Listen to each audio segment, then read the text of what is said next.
I pray that our Father will anoint you to dream as big as you can dream. Hallelujah. And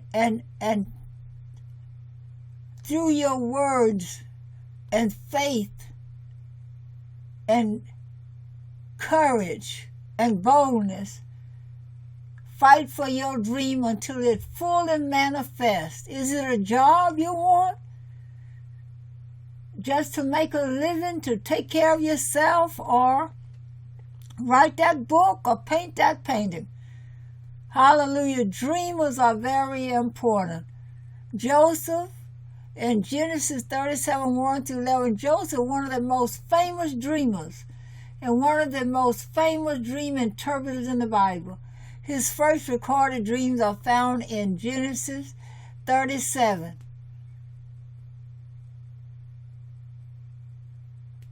Jacob lived in the land of his fathers, sojourners in the land of Canaan. These are the generations of Jacob. Joseph, being 17 years old, was pasturing the flock with his brothers. He was a boy with the sons of Bilhah and Zilpah, his father's wives. Joseph was really loved by his father. They showed through easily deciphered symbols that Joseph's family would one day bow down to him in respect. And his brothers didn't appreciate the dream, and in their hatred sold Joseph into slavery. Eventually, Joseph ended up in prison in Egypt, and you know the story. That father elevated him, and he was able, to feed his family in the time of famine. So dream big. Hallelujah. So listen to this excerpt from James Allen's book, As a Man Thinketh, and be encouraged and go for it. Hallelujah. Go for your dream that you have in your heart, your vision. Hallelujah. And I ask, Father, to baruch you and to keep you strong, bold, and full of courage, and do not give up on your dream or your vision. Hallelujah. Visions and ideals. The dreamers are the saviors of the world. As the visible world is sustained by the invisible, so men through all their trials and sins and sordid vocations are nourished by the beautiful visions of their solitary dreamers. Humanity cannot forget its dreamers. It cannot let their ideals fade and die. It lives in them. It knows them in the realities which it shall one day see and know. Composer, sculptor, painter, poet, prophet, sage, these are the makers of the afterworld, the architects of heaven. The world is beautiful because they have lived. Without them, laboring humanity would perish. He who cherishes a beautiful vision, a lofty ideal in his heart, will one day realize it. Columbus cherished a vision of another world, and he discovered it. Copernicus fostered the vision of multiplicity of worlds and a wider universe, and he revealed it. Buddha beheld the vision of a spiritual world of stainless beauty and perfect peace, and he entered into it. Cherish your visions. Cherish your ideals. Cherish the music that stirs in your heart, the beauty that forms in your mind, the loveliness that drapes your purest thoughts, for out of them will grow all delightful conditions, all heavenly environment.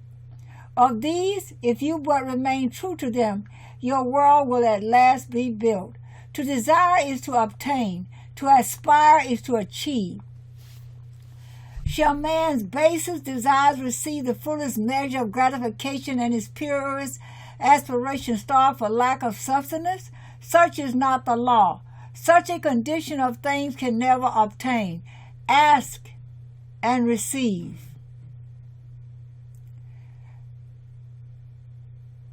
Dream lofty dreams, and as you dream, so shall you become. Your vision is the promise of what you shall one day be. Your ideal is the prophecy of what you shall at last unveil. The greatest achievement was at first and for a time a dream. The oak sleeps in the acorn. The bird waits in the egg. And in the highest vision of the soul, a wakened angel stirs. Dreams are the seedlings of realities.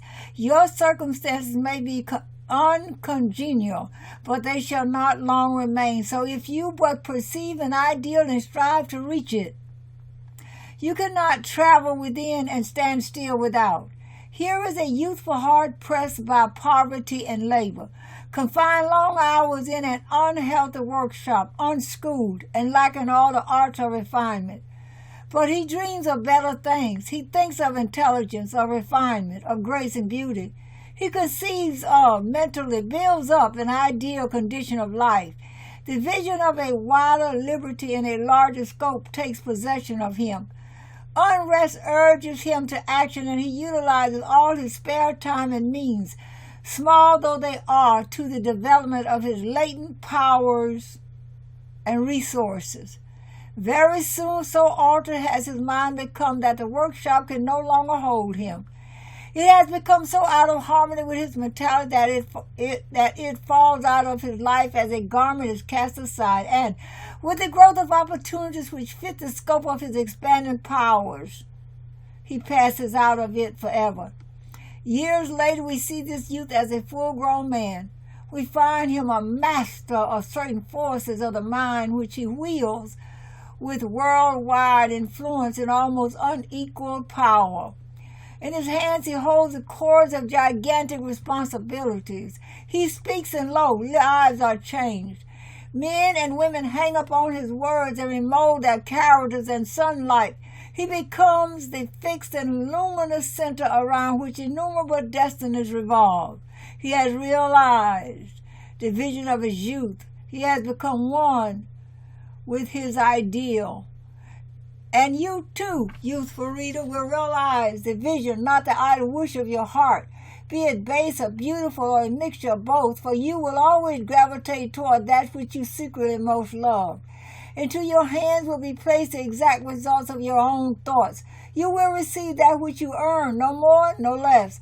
Whatever your present environment may be, you will fall, remain, or rise with your thoughts, your vision, your idea. You will become as small as your controlling desire, as great as your dominant aspiration. In the beautiful words of Stanton Kerham Davis, you may be keeping accounts, and presently you shall walk out of the door that for so long has seemed to you the barrier of your ideals, and shall find yourself before an audience, the pen still behind your ear, the ink stains on your fingers, and then and there shall pour out the torrent of your inspiration. You may be driving sheep, and you shall wander up the city.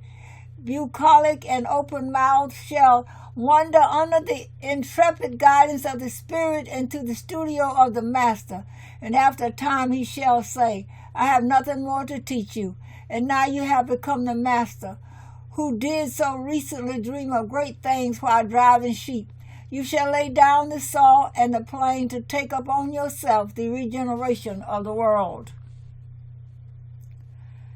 The thoughtless, the ignorant, and the indolent seeing only the apparent efforts of things and not the things themselves, talk of luck, of fortune, and chance.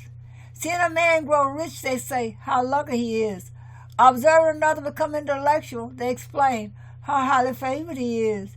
And nothing the saintly character and wide influence of another, they remark, how chance aids him at every turn. They do not see the trials and failures and struggles which these men have voluntarily encountered in order to gain their experience, have no knowledge of the sacrifices they have made, of the undaunted efforts they have put forth, of the faith they have exercised, that they might overcome the apparently insurmountable and realize the vision of their heart. They do not know the darkness and the heartaches. They only see the light and joy and call it luck. Do not see the long and arduous journey, but only behold the pleasant goal and call it good fortune. Do not understand the process, but only perceive the result and call it chance. In all human affairs there are efforts and there are results, and the strength of the effort is the measure of the result. Chance is not. Gifts, powers, material, intellectual, And spiritual possessions are the fruits of effort. They are thoughts completed, objects accomplished, visions realized. The vision that you glorify in your mind, the ideal that you enthrone in your heart, this you will build your life by. This you will become.